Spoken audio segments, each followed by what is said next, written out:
শিক্ষার্থীবৃন্দ সবাই কেমন আছো? আশা করি সবাই খুব ভালো আছো, নিরাপদে আছো, বাসায় আছো।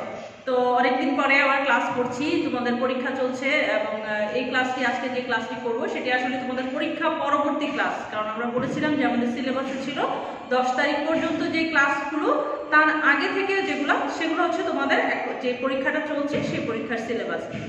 তো এখন যে ক্লাসগুলো হবে এগুলা থেকে কিন্তু তোমাদের পরীক্ষায় কোশ্চেন আসবে না। নেক্সট থেকে আমরা যখন নেক্সট পরীক্ষা যখন নিব তখনকার পড়াগুলো এখন আমরা করছি। তো আশা করি সবাই পরীক্ষাগুলো খুব ভালোভাবে দিচ্ছ, সিরিয়াসলি দিচ্ছ এবং পরীক্ষায় খুব ভালো রেজাল্ট করবে তোমরা। Best of luck.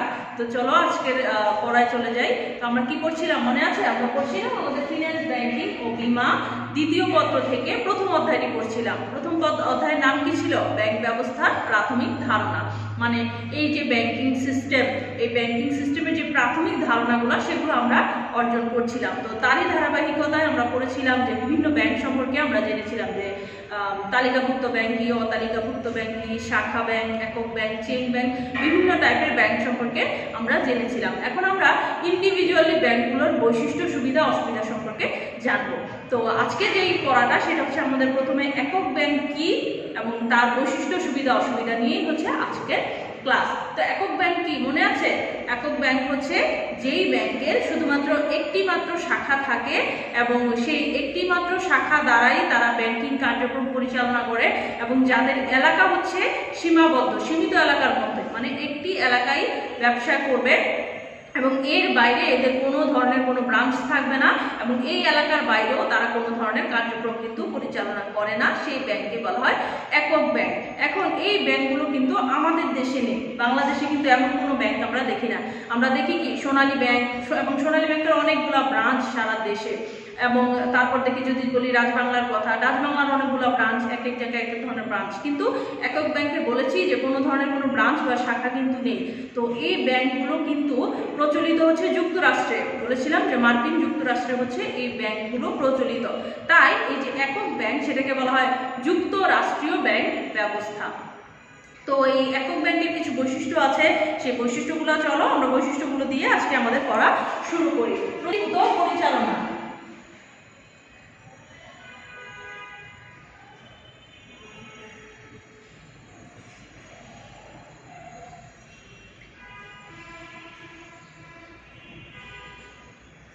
কেন্দ্রীভূত পরিচালনাটা কি?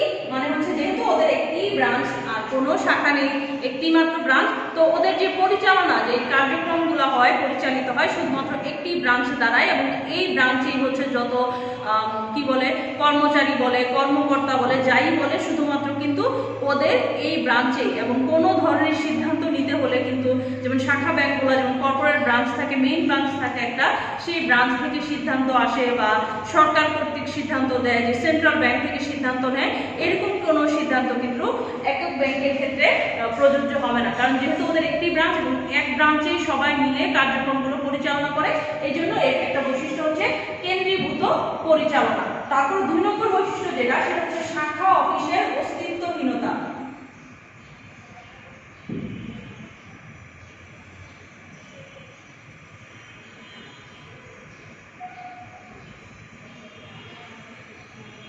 শাখা অফিসের অস্তিত্বহীনতা। যেহেতু একক ব্যাংক, কোনো ব্রাঞ্চ নেই, কোনো সারা দেশে বা কোথাও এদের কোনো ব্রাঞ্চ নেই, শুধুমাত্র একটি ব্রাঞ্চ থাকে, এই জন্য বলা হয় শাখা অফিসের অস্তিত্বহীনতা। শাখা বলতে আমরা কি বুঝি? অনেকগুলো ব্রাঞ্চ, গাছের যেমন অনেকগুলো ব্রাঞ্চ থাকে, শাখা থাকে, একটা শাখা থেকে আরেকটা, একটা শাখা থেকে আরেকটা, এরকম ব্যাংকেরও কিন্তু অনেকগুলো ব্রাঞ্চ থাকে। একটা মেইন ব্রাঞ্চের আন্ডারে অনেকগুলো ব্রাঞ্চ সারা দেশে, এমনকি দেশের বাইরেও পরিচালিত হতে পারে। কিন্তু একক ব্যাংকের ক্ষেত্রে যেহেতু কোনো ব্রাঞ্চ থাকে না, সেই জন্য এটার একটি বৈশিষ্ট্য হলো যে শাখা অফিসের অস্তিত্বহীনতা। কোনো ধরনের ব্রাঞ্চ হচ্ছে একক ব্যাংকে থাকে না, নামেই বোঝা যায় ব্যাংকটি হচ্ছে একক ব্যাংক। তারপর যেটা, সেটা হচ্ছে সীমিত কার্য এলাকা।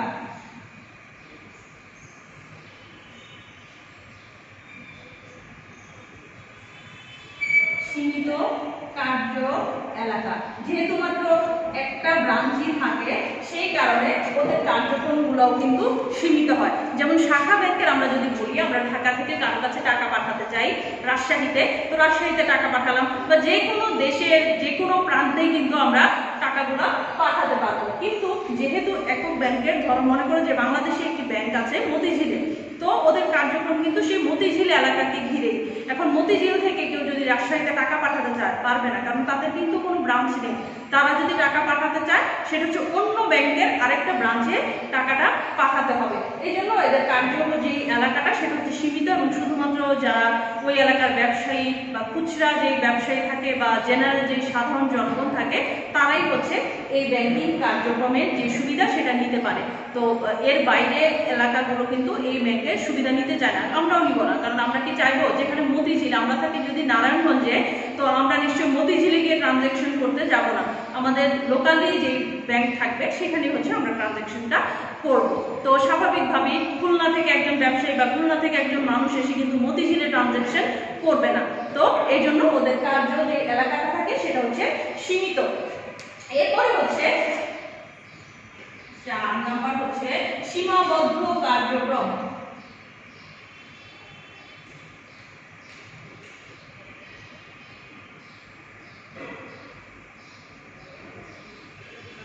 তো ব্যাংক সম্পর্কে আমরা জানি যে ব্যাংক কিন্তু অনেক ধরনের কাজ করে, আমানত গ্রহণ করে, পাশাপাশি ঋণ দান করে, পাশাপাশি হচ্ছে বিভিন্ন ধরনের যে ব্যাংক যে ব্যবসায় করতে গেলে যে বিভিন্ন ধরনের দলিলপত্রের প্রয়োজন হয়, আর্থিক দলিলপত্র, সেগুলো হচ্ছে ব্যাংক ইস্যু করে। কিন্তু দেখা যায় যেহেতু একক ব্যাংকের অন্য কোনো ব্রাঞ্চ থাকে না, একটি মাত্র ব্রাঞ্চ থাকে, তো ওরা কি করে এই কাজগুলো কিন্তু করতে পারে না। যেমন মানি ট্রান্সফার যদি আমরা করতে চাই এই কাজগুলো কিন্তু করতে পারবে না। এছাড়া বিভিন্ন ধরনের যে আর্থিক ব্যবসায় বাণিজ্যের ক্ষেত্রে যে সুবিধাগুলো, সেই সুবিধাগুলোও কিন্তু তারা দিতে পারে না। এই জন্য এদের কার্যক্রম হচ্ছে খুবই সীমিত, একই এলাকার মধ্যে সীমাবদ্ধ কার্যক্রমের দ্বারা একক ব্যাংক পরিচালিত হয়। তারপরে নাম্বার 5 হচ্ছে সিদ্ধান্ত গ্রহণের কেন্দ্রিকতা।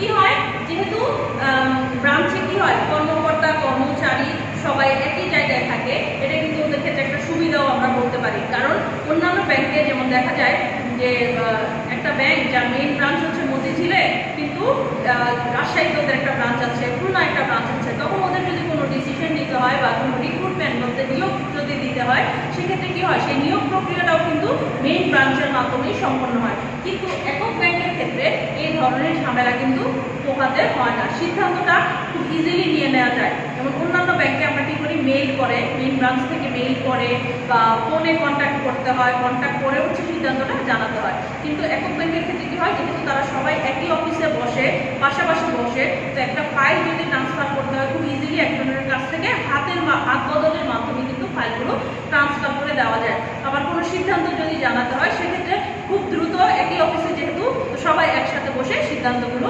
নিয়ে নেওয়া যায়। তাহলে এটা আমরা কি বলতে পারি, একক ব্যাংকের এটা কিন্তু একটা সুবিধা। তারপর হচ্ছে কি, ক্ষুদ্রায়তন প্রতিষ্ঠান।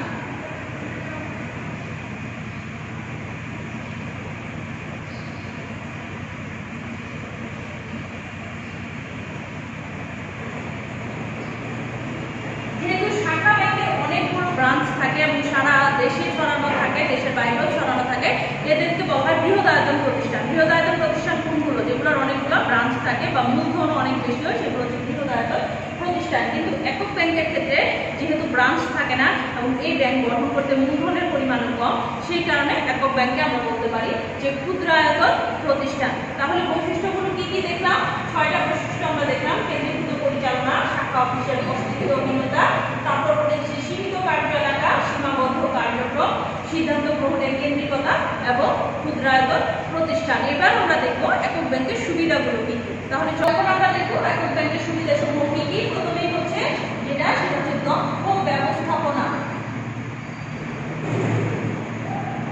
ব্যবস্থাপনা বলতে কি বুঝি আমরা জানি তো, ম্যানেজমেন্ট, কোনো কিছু খুব ভালোভাবে দেখা, ব্যবসায়িক প্রতিষ্ঠানে কি লাভ হচ্ছে না লস হচ্ছে, বা কর্মচারীরা ঠিক মতো কাজ করছে কিনা, সব জিনিসই খেয়াল রাখা, ম্যানেজ করা, সেটাকে বলা হয় ব্যবস্থাপনা। এবং ব্যবস্থাপনা জিনিস কিন্তু একটা প্রতিষ্ঠানের ক্ষেত্রে খুবই গুরুত্বপূর্ণ।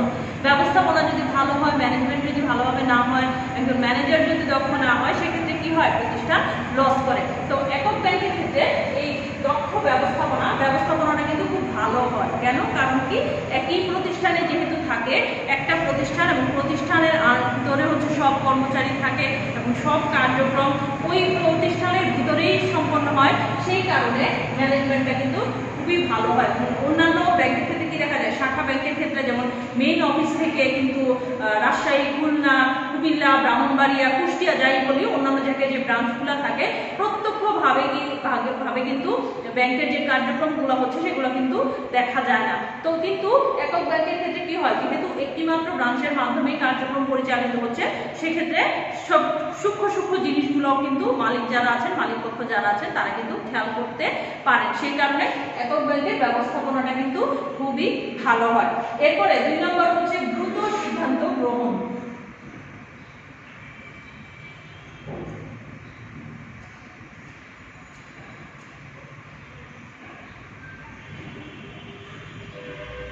সিদ্ধান্ত যত দ্রুত নেওয়া যাবে প্রতিষ্ঠানের ক্ষেত্রে ততই মঙ্গল হবে। শাখা ব্যাংকের ক্ষেত্রে বা বড় বড় ব্যাংকের ক্ষেত্রে কি হয়, সিদ্ধান্তগুলো একটা মেইন ব্রাঞ্চ থেকে হয়, তারপর হচ্ছে অন্যান্য ব্যাংকগুলো জানতে পারে। কিভাবে জানতে পারে? সবগুলো ব্রাঞ্চে, ধরো একটা ব্যাংকের ব্রাঞ্চ হচ্ছে 1000 বা 1500 এরকম শাখা ব্যাংকের ব্রাঞ্চ থাকে, যেগুলো বড় বড় ব্যাংক। তো ওদের কি করতে হয়, ফোন করতে হয়, সবগুলো ব্যাংকের প্রিন্সিপাল যে ম্যানেজার থাকেন তাকে ফোন করতে হয় অথবা মেইল করতে হয়। তারা ফোনে জানবে, তারপর মেইলগুলো চেক করবে, তখন হচ্ছে সিদ্ধান্তগুলো নিতে পারে।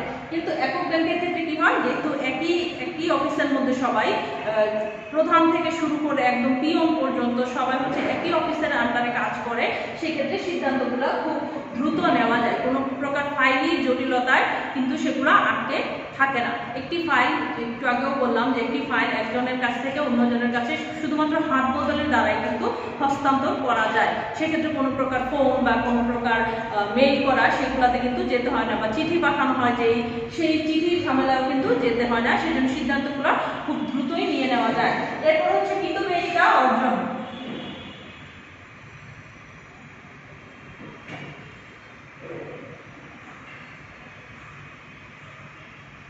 যেহেতু একটি মাত্র অফিস, সেই অফিস ভাড়া কিন্তু কমে যাচ্ছে। শাখা ব্যাংকে কি হয়, সবগুলা হয় তোমাদের নিজস্ব বিল্ডিং করে নিতে হয় জায়গা কিনে, অথবা হচ্ছে অফিসগুলো ভাড়া নিতে হয়। সেক্ষেত্রে ওনাদের ভাড়াই কিন্তু অনেক টাকা চলে যায়, বা একটা বিল্ডিং করতে গেলে জমি কিনে সেখানে একটা ভবন তৈরি করা, সেক্ষেত্রে কিন্তু অনেক টাকার দরকার হয়। কিন্তু একক ব্যাংকের যেহেতু একটি মাত্র ব্রাঞ্চ এবং একটি মাত্র অফিস, দেখা যায় নিজেরা করে নিতে পারে, অথবা ভাড়া নিলেও সেক্ষেত্রে কিন্তু খরচটা কমে যায়। অন্যদিকে যে কর্মচারী তারা নিয়োগ দেয়, ব্যাংকার যাদেরকে নিয়োগ দেয়, তাদেরও কিন্তু একটা বেতনের ব্যাপার আছে। তো যে স্যালারিটা তারা দেয় সেগুলো কিন্তু অনেক হিউজ অ্যামাউন্টে হয়। কিন্তু একক ব্যাংকের ক্ষেত্রে যেহেতু ছোট একটা অফিস এবং ওই অফিসের মধ্যে এত কর্মচারী নিয়োগ দেওয়া যায় না, এবং তাদের বেতনের যে ব্যাপারটা সেটা কিন্তু একটা নির্দিষ্ট একটা স্মল অ্যামাউন্টে হয়। তাছাড়া হচ্ছে যে সিদ্ধান্ত গ্রহণের কথা বললাম, চিঠিপত্র পাঠাতে বা ফোনের বিল বা ইমেল খরচ, ইন্টারনেট বিল, সবকিছু কিন্তু অনেক একটা বড় অ্যামাউন্টে হয়, যেহেতু অনেকগুলো ব্রাঞ্চ থাকে। কিন্তু একক শাখার ক্ষেত্রে কি হয়, সেক্ষেত্রে এই খরচগুলো কিন্তু তাদের লাগছে না। এই জন্য এক্সট্রা খরচ বা একই আন্ডারে যেহেতু মালিকরাও থাকে, ওরা কি করতে পারে, যে কোনো প্রকার অপচয় করলে কিন্তু তারা সেই জিনিসগুলো দেখতে পারে, মানে ব্যবস্থাপনাটা খুব ভালোভাবে করতে পারে। এই কারণে কিন্তু এই যে মিতব্যয়িতাটা অর্জন হয় এবং এক্সট্রা যে খরচগুলো থাকে সেগুলো কিন্তু কমে যায়। তারপর কি হয়, মালিক কর্মচারী প্রত্যক্ষ সম্পর্ক।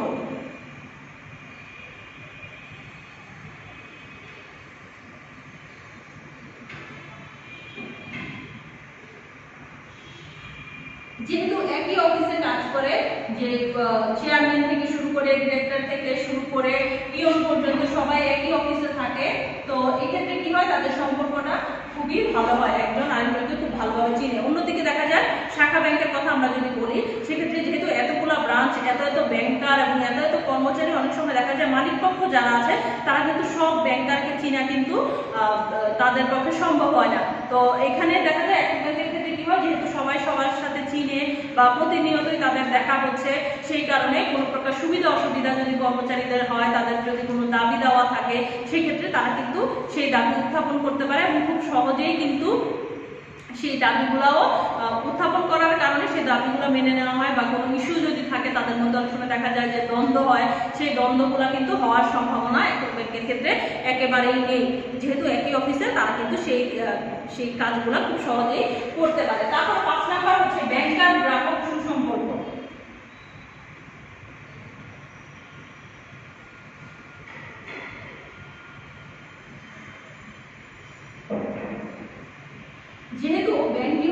শুধুমাত্র একটি এলাকায় পরিচালিত।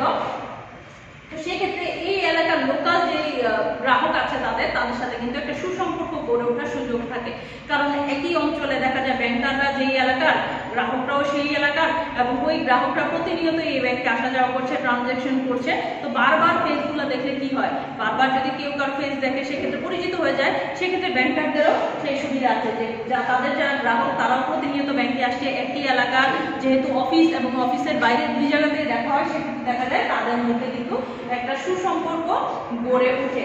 তারপরে 6 নম্বর যে সুবিধা সেটা হচ্ছে মনোযোগের কেন্দ্রীয়করণ।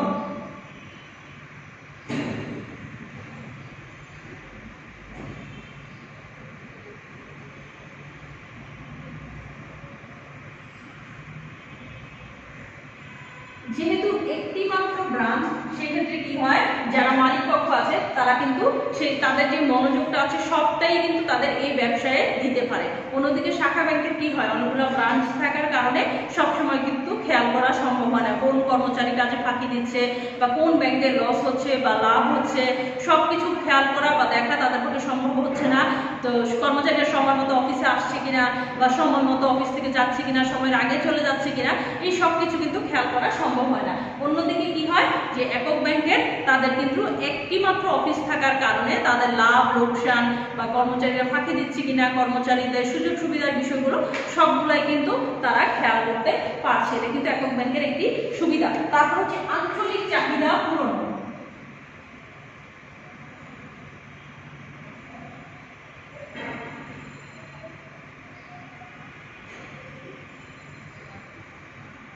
যেহেতু মাত্র একটি অঞ্চলে ব্যাংকটি হচ্ছে তাদের কার্যক্রম পরিচালনা করে, তো তাদের এলাকা, তাদের লোকালিটির যে চাহিদাগুলো আছে, মানুষের টাকা জমা রাখা, অর্থের নিরাপত্তাটাই কিন্তু মানুষ বেশি চায়। তো তাদের যে আমানতকারী আছে, তারা ব্যাংকে নিরাপদে টাকা রাখতে পারে, এবং সেক্ষেত্রে হচ্ছে যে অঞ্চলের যে ব্যবসায়ীরা আছে তারাও সুবিধা মতো ব্যবসা করতে পারে, টাকা জমা রাখতে পারে, মানে ট্রানজ্যাকশনগুলো খুবই সুবিধাজনক হয়। যেহেতু একই এলাকায় অনেক দূরেও নয়, কাছের কিছু যে গ্রাহক আছে তাদেরকে নিয়ে হচ্ছে ব্যাংকিং কার্যক্রম পরিচালনা করা হয়।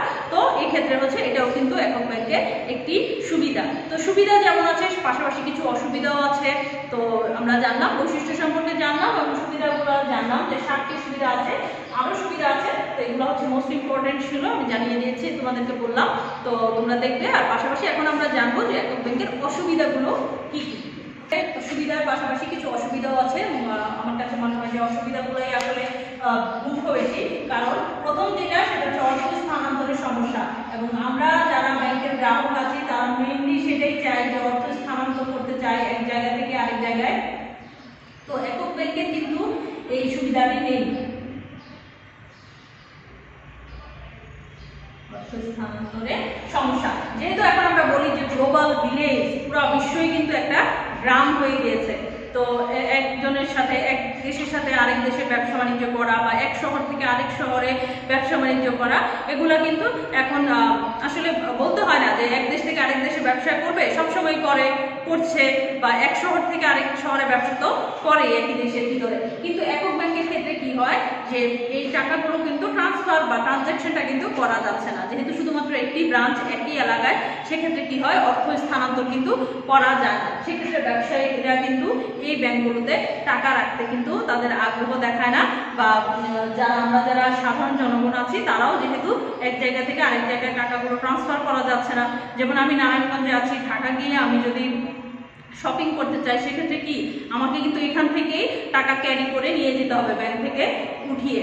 তো অনেক সময় দেখা যায় নিরাপত্তার কারণে আমরা কিন্তু এখন আর টাকা উঠিয়ে নিয়ে যাই না, আমরা কি করি, কার্ড পাঞ্চ করি এবং সেখান থেকে টাকা উঠিয়ে তারপর শপিং করি।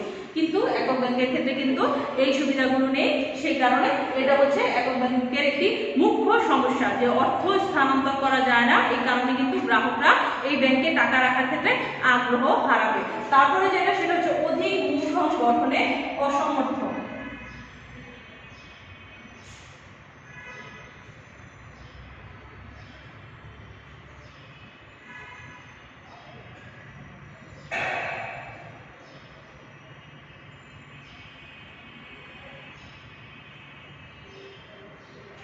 যেহেতু তাদের ব্যবসায়িক কার্যক্রমটা খুবই সীমিত পরিসরে এবং একটি মাত্র ব্রাঞ্চ, অন্য কোনো ব্রাঞ্চও নেই, অন্য এলাকা থেকে আমানতকারীরা আমানতের টাকা রাখতেও পারবে না বা তারা ঋণও দিতে পারবে না এই এলাকার বাইরে অন্য গ্রাহকদের, সেক্ষেত্রে ওদের কিন্তু মূলধন গঠনটা কিন্তু সেরকম ভাবে হয় না। যেখানে শাখা ব্যাংকের হচ্ছে কোটি কোটি টাকা মূলধন, হাজার হাজার কোটি টাকা মূলধন নিয়ে তারা ব্যবসা করে, কিন্তু একক ব্যাংকের ক্ষেত্রে সীমিত কার্যক্রম হওয়ার কারণে এবং তাদের ভ্যারাইটিস কার্যক্রম না থাকার কারণে তারা কিন্তু সেই ধরনের সেভাবে মূলধনটা গঠন করতে সক্ষম হয় না। তারপর হচ্ছে দক্ষ ব্যবস্থাপনার অভাব, বা বলতে পারি যে দক্ষ ব্যবস্থাপকের অভাব।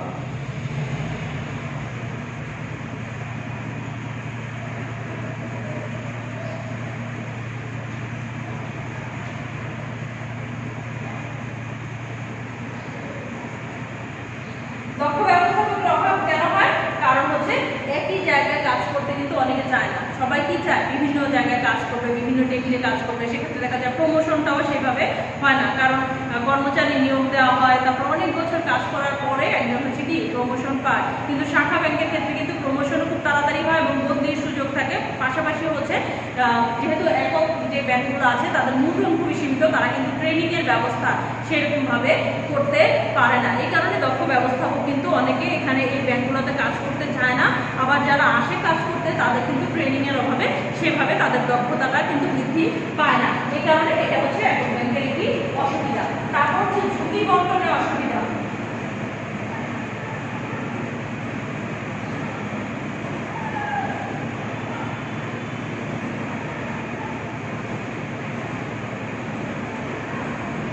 যেহেতু একটি মাত্র ব্রাঞ্চ, সেক্ষেত্রে কিন্তু তাদের ঝুঁকিগুলো বন্টন করা যায় না। শাখা ব্যাংকের ক্ষেত্রে যেমন ধরো এক ব্রাঞ্চে লস হলো, আরেক ব্রাঞ্চে লাভ হলো, সবগুলো মিলে আলটিমেটলি এবারে যে দেখা যায় সেই ঝুঁকিটা বন্টন করা যায় বা লাভ লোকসান দেখা যায় বন্টন করে আলটিমেটলি লাভ হয়। কিন্তু একক ব্যাংকে কি হয়, তাদের যদি ঝুঁকির মুখে পড়ে সেক্ষেত্রে তাদের কোনো ব্রাঞ্চ না থাকায় তারা ঝুঁকি বন্টন করতে পারে না এবং দেখা যায় যে ব্যবসায়ে যদি লস হয় সেক্ষেত্রে প্রতিনিয়ত লস হতেই থাকে। এটাও একক ব্যাংকের একটি অসুবিধা। তারপর হচ্ছে মূলধনের গতিশীলতার অভাব।